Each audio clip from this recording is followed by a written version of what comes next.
Welcome to speedearning.com। मैं पंकज जैन। आज इस वीडियो में बात करूंगा कैसे एमआरएफ का शेयर 15 साल में 100 गुना बढ़ गया। 2001 में जो शेयर 500 रुपये के नीचे था, कैसे वो 75,000 80,000 की प्राइस तक पहुंच गया। तो हम उसका पूरा केस स्टडी करेंगे। एमआरएफ का शेयर प्राइस कैसे बढ़ता गया लगातार और क्या फंडामेंटल रीज़न थे, हम उसका फंडामेंटल टेक्निकल एनालिसिस पूरा समझने वाले हैं ताकि हमको पता लगे कि कैसे ये पूरी स्टोरी हुई है। तो आप इसको बड़े गौर से देखेंगे, आखिर तक आपको देखना है और फिर आखिर में हम आपसे कुछ सवाल पूछेंगे। उन सवाल के जवाब अगर आप कमेंट बॉक्स में करते हैं तो उसके हमको भी बेनिफिट्स मिलते हैं, आपको भी बेनिफिट्स मिलेंगे। और जो भी एक खबर है उसकी कीमत इतनी ज़्यादा है कि एक निर्णय आपके लिए एक नई सक्सेस स्टोरी गढ़ सकता है। तो हम लोग बात करेंगे यहाँ पे कि एमआरएफ को हम कैसे स्टडी करें। ये देखिए एमआरएफ का पूरा केस स्टडी हम trendline.com में देख रहे हैं। आप यहाँ प्राइस देख रहे हैं 64,867। अब इसका फंडामेंटल एनालिसिस हम लोग देखने जा रहे हैं, लेकिन उसके पहले क्या देखेंगे हम कि उसकी शेयर प्राइस किस तरीके से चली। तो एमआरएफ का शेयर प्राइस आप यहाँ पे देखेंगे। ये गूगल में हमने लिखा एमआरएफ शेयर प्राइस। यहाँ आप देखेंगे, ये देखिए प्राइस क्या है, 2048 रुपये दिख रहा है। यहाँ पे आपको 778 रुपये दिख रहा है। 2002 की बात है। 400, 600, 700 ये एवरेज था। इस एवरेज प्राइस पे आपको स्टॉक मिल सकता था। ये प्राइस चल रही थी और यहाँ पे ये जो आपको प्लेन लाइन दिख रही है, ये प्लेन लाइन में चेंजेस हैं, लेकिन कंपैरेटिवली बाद की प्राइस से इतने कम चेंजेस हैं कि आपको 2-2,500 से लेके 500 रुपये में वो लाइन प्लेन ही नज़र आ रही है। आप देखो एक बार यहाँ पे उछाल आया था, 5,000 का लेवल बना, फिर यही 1,600 रुपये के लेवल तक गया। जो भी सिस्टमेटिक इन्वेस्टमेंट कर रहा था उसने क्या देखा, 2016 में ये 75,000 रुपये का हाई। अब ये पूरी कहानी बनी कैसे, क्यों बनी, इसको समझना है। हम लोग एमआरएफ लिमिटेड के फंडामेंटल एनालिसिस पे यहाँ पे आ गए हैं और यहाँ पे हमको ये ट्रेंड लाइन में एक ड्यूरेबिलिटी स्कोर मिलता है। तो ड्यूरेबिलिटी स्कोर कैसा है कि अगर ये 55-60 के ऊपर है तो जितना हायर ये सारा अच्छा है। ड्यूरेबिलिटी मतलब बाज़ार गिरेगा तो ये ज़्यादा नहीं गिरेगा। वैल्यूएशन स्कोर की बात करें तो थोड़ा महंगा है, क्योंकि इसका वैल्यूएशन स्कोर 50 से कम है अगर, और 35 के नीचे है तो फिर तो थोड़ा ज़्यादा महंगा कहलाएगा। मोमेंटम स्कोर 41 आ रहा है, जो कि ठीक ठाक है।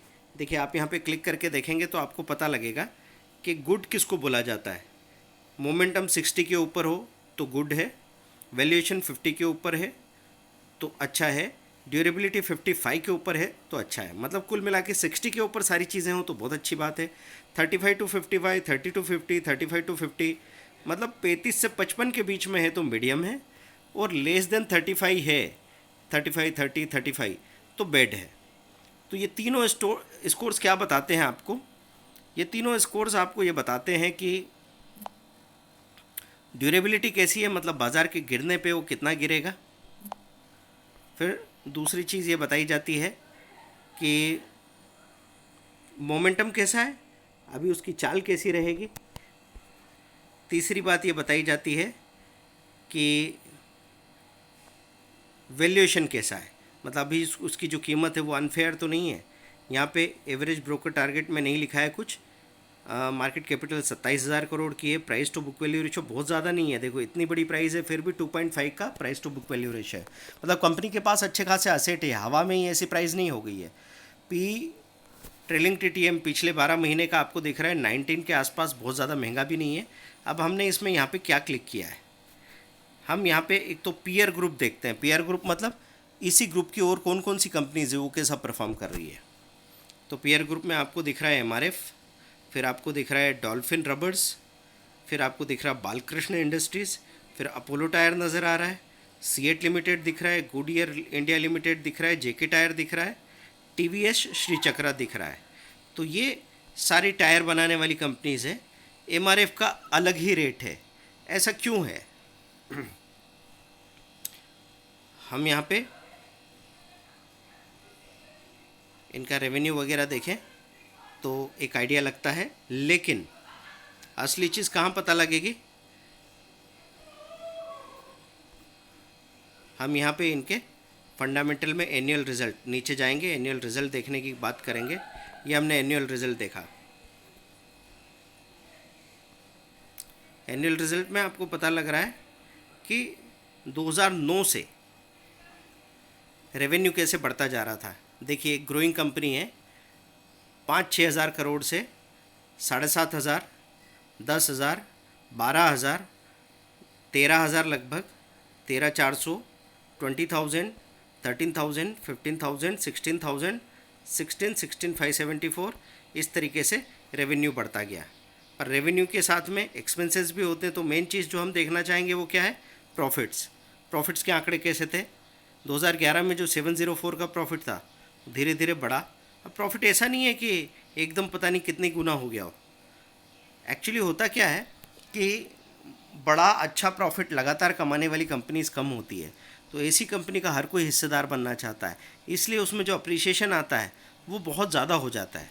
मतलब ऐसा है, मैं कई बार समझाता हूँ कि लोग ये सोचते हैं कि अगर कंपनी का प्रॉफिट डबल हो गया तो आपकी शेयर की प्राइस डबल हो जाती है। ऐसा नहीं है। अगर कोई कंपनी अपने प्रॉफिट को लगातार बढ़ाती जा रही है, भले 20-20% साल में बढ़ रहा हो, लेकिन ऐसी 1000 में से गिनी चुनी 50 कंपनी होगी, तो उन 50 कंपनीज पे दुनिया के सारे ट्रेडर्स, इन्वेस्टर्स, बायर्स आ जाएंगे, तो उसको 2 गुने की बजाय वो 20 गुना कर देंगे।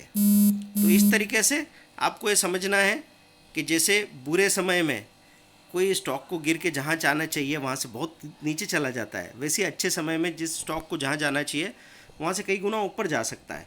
यहाँ आप जो देख रहे हैं EBITD, DT मीन्स क्या होता है? Earning before interest, depreciation and tax, EBIDT है ना। ये कुछ टर्म्स है, आगे ध्यान रखना। आपको हर चीज़ देखने की ज़रूरत नहीं है, आप सीधा नेट प्रॉफिट पे और EPS पे ध्यान दे सकते हैं। तो मैं नेट प्रॉफिट पे ध्यान देता हूँ। नेट प्रॉफिट क्या बढ़ रहा है लगातार? किसी भी कंपनी के सेल से भी बड़ी चीज़ है उसका नेट प्रॉफिट। 250, 357, 618, 580, 808, 908, फिर एकदम से 2500 करोड़ हो गया। ये कब की बात है? जब आप वो 75,000 का हाई देख रहे हैं ना, तब 2016 की बात है ये। इसलिए आपने देखा वहाँ पे सबसे बड़ा उछाल आया प्राइस में। बाद में बाज़ार के साथ जब क्रूड की प्राइस वगैरह गिरती है तो टायर को डायरेक्टली फ़र्क पड़ता है। ये 1486 और 1131। फिर नेट प्रॉफिट का मार्जिन देखें आप, मार्जिन 2016 में मैक्सिमम था, जो अभी थोड़ा घट गया है। लेकिन ऐसा नहीं है कि कंपनी ने प्रॉफिट बनाना बंद कर दिया है। बेसिक EPS अगर हम उसका देखें तो 591, 591 से EPS बढ़ते बढ़ते कितना हो गया था? ये EPS यहाँ पे बिल्कुल हाई पे नज़र आ रहा है हमको, 3504 और 5916। 2015-16 की बात है। 2015-16 में यही EPS बढ़ के इतना हो गया था, 5,900 का अर्निंग पर शेयर। बहुत बड़ी बात होती है। कई बार हमने अपने वीडियो में बताया था, टॉप 100 EPS कंपनीज देखिए, जाके मनी कंट्रोल में आप देखेंगे तो आपको दिखेगा जो भी शेयर का प्राइस अनरिजनेबली ज़्यादा है, जिन्होंने बहुत बड़ी बड़ी सक्सेस स्टोरी बनाई है, वो सब अच्छे EPS वाली कंपनी है। EPS मतलब अर्निंग पर शेयर। कंपनी ने जो असली में प्रॉफिट बनाया है अपना बिजनेस करते हुए, उस प्रॉफिट को अगर हर एक शेयर पे गिना जाए कि एक एक शेयर को कितना मिलना चाहिए, तो उसको EPS कहा जाता है कि एक एक शेयर पे अर्निंग कितनी हुई है। वो असली चीज़ है किसी कंपनी की ग्रो करने के लिए। तो दोस्तों, ये कहानी थी जिसकी वजह से इतना ग्रो किया MRF ने। अब आपने यहाँ पे पीयर ग्रुप भी देख लिया, एनुअल रिजल्ट देखे, क्वार्टरली रिजल्ट देख सकते हैं, बैलेंस शीट और फाइनेंशियल रेशोज़ देख सकते हैं। बैलेंस शीट यहाँ देखने को मिल जाएगी, क्लिक करेंगे आप तो यहाँ पे सारे फंडामेंटल आपके सामने आ जाएंगे। तो ये जितने हाईलाइटेड टर्म्स हैं इनको देख लेना। जैसे टोटल असेट, असेट बढ़ना तो अच्छी बात है, ये असेट मतलब संपत्ति, और लायबिलिटी मतलब देनदारी। लायबिलिटी कम होना अच्छी बात होती है, और साथ में इनका रेशो। हमेशा असेट बढ़े और लायबिलिटी कम हो तो ये कंपनी के लिए अच्छी बात है। तो आपको मैं ज़्यादा उलझाऊंगा नहीं फंडामेंटल एनालिसिस में। हम लोग सिर्फ ये देखना चाहते हैं कि इस तरह कोई स्टॉक ने सक्सेस स्टोरी बनाई है, क्या उससे मिलती जुलती चीज़ें किसी और स्टॉक में नज़र आ रही है। जैसे इसी सेक्टर की बात करें तो बालकृष्ण इंडस्ट्रीज़ में वो चीज़ें नज़र आ रही है, उसका ड्यूरेबिलिटी स्कोर अच्छा है, मोमेंटम अच्छा है। हाँ, वैल्यूएशन स्कोर थोड़ा कम हो सकता है, तो वहाँ से हम चीज़ें देख सकते हैं। और कभी कभी ये भी बात समझनी है आपको कि एक शेयर 65,000 का है, दूसरा शेयर अपोलो टायर जैसा 150 125 का है, तो इसका मतलब ये नहीं कि वो कंपनी छोटी है, उस कंपनी का साइज़ भी आपको देखना है। अब ये बुक वैल्यू पर शेयर, ये आपको इसके चार्ट्स देखने को मिल रहे हैं कि क्या क्या चेंजेस हुए हैं बुक वैल्यू में। एवरेज बुक वैल्यू क्या रही है, बढ़ती जा रही है। बुक वैल्यू का बढ़ना मतलब कंपनी के एसेट्स का बढ़ना है। तो यहाँ पे देख के आपको पता लगता है कि एमआरएफ लिमिटेड ने इतनी बड़ी सक्सेस स्टोरी कैसे बनाई। अब टेक्निकल्स में आप चले जाते हैं तो टेक्निकल की सारी डिटेल मिल जाती है आपको। अब यहाँ टेक्निकल के हिसाब से ही बात चल रही है, तो टेक्निकल में आपको नीचे जाके देखें तो आरएसआई नज़र आ रहा है। RSI, MFI money flow indicator दिख रहा है, एमएससीडी दिख रहा है, MSCD signal, ADR, ADX, ROC, ये रेट ऑफ चेंज, ये सब कुछ यहाँ पे नज़र आता है। 30 दिन के मूविंग एवरेज, 50 दिन के, 100 दिन का और 200 दिन का मूविंग एवरेज आपको यहाँ पता लग रहा है। क्या ये स्टॉक अभी अपने 200 दिन के मूविंग एवरेज के ऊपर खड़ा है क्या? हाँ, ये 200 दिन के मूविंग एवरेज के ऊपर तो खड़ा है। इसका मतलब ये माना जाएगा कि ये उतना कमज़ोर शेयर नहीं है। महंगा होने के बाद भी उसको महंगा नहीं माना जा रहा है। अगर ये बहुत ज़्यादा ओवर वैल्यूड होता है, लास्ट में इसको प्राइस चेंज एनालिसिस, एक हफ्ते में ये 2% नीचे चला गया, लेकिन एक महीने में 1.5% ऊपर आ गया है, 3 महीने में ये 8% ऊपर आ गया। 8% समझ रहे हैं इसका? 8% का मतलब होता है 5,000 रुपये ऊपर आ गया है। 60,000 का शेयर 65,000 हो गया है। 6 महीने में ये 3% नीचे आ गया है। पिछले एक साल में इसने 18-19% का रिटर्न दिया है, और पिछले 3 सालों में इसने 7.1% का रिटर्न दिया है। 5 सालों में इसने 84% का रिटर्न दिया है। 29,700 रुपये बढ़ गया पिछले 5 सालों में। पिछले 10 सालों में ये 57,000 रुपये बढ़ गया और 732% का रिटर्न दिया है। तो ऐसे आप एमआरएफ का पूरा वॉल्यूम देख सकते हैं। ये देखिए वॉल्यूम एनालिसिस आपको दिख रहा है,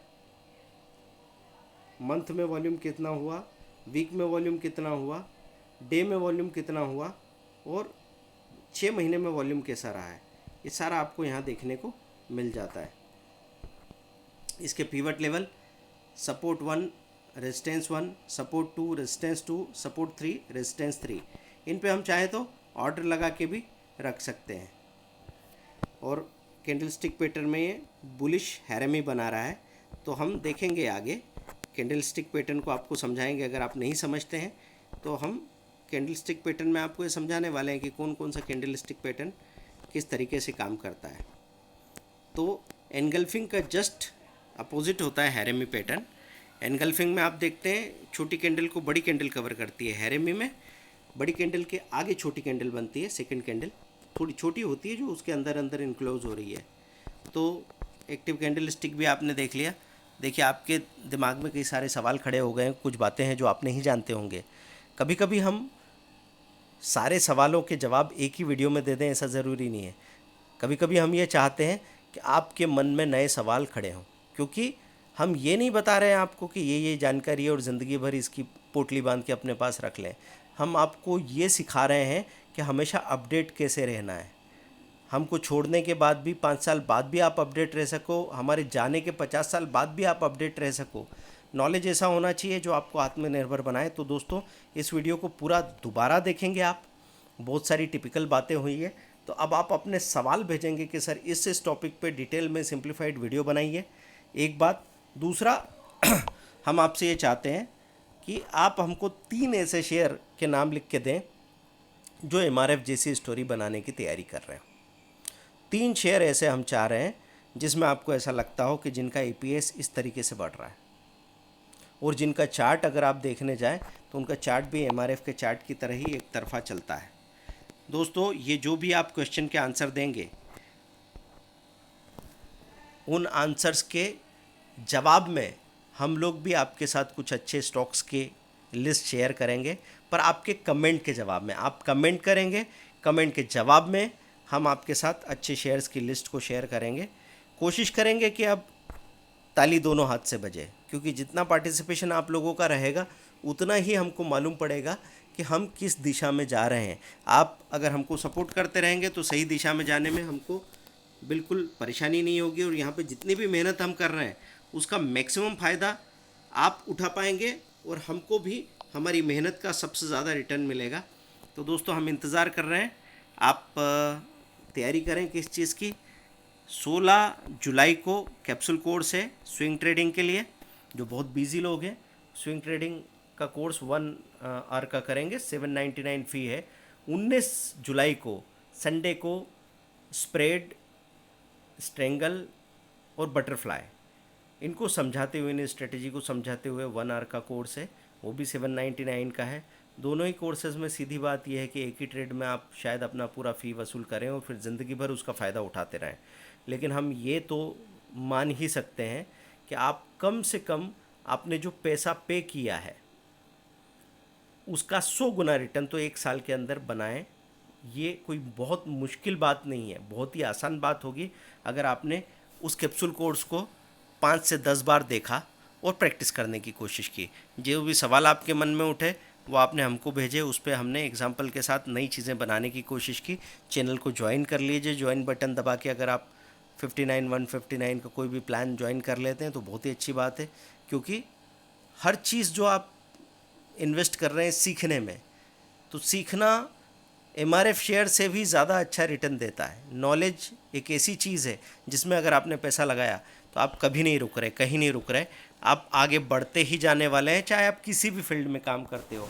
साइट हमारी विज़िट करें speedearning.com, और ये देखिए सेल्फ लर्निंग वीडियो कोर्स, सारे वीडियो कोर्सेज़ यहाँ दे रखे हैं।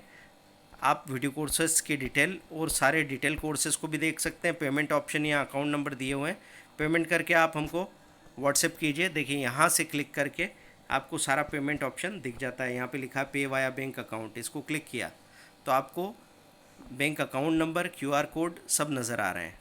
पेमेंट करके आप कॉल कीजिए, हमको व्हाट्सएप कीजिए, 3 घंटे के अंदर तो वीडियो कोर्स आपको मिल जाता है।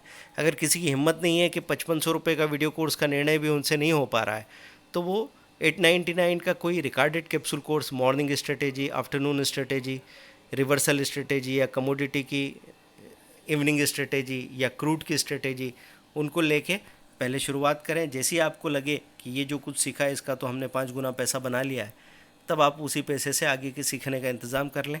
Thank you very much, bye.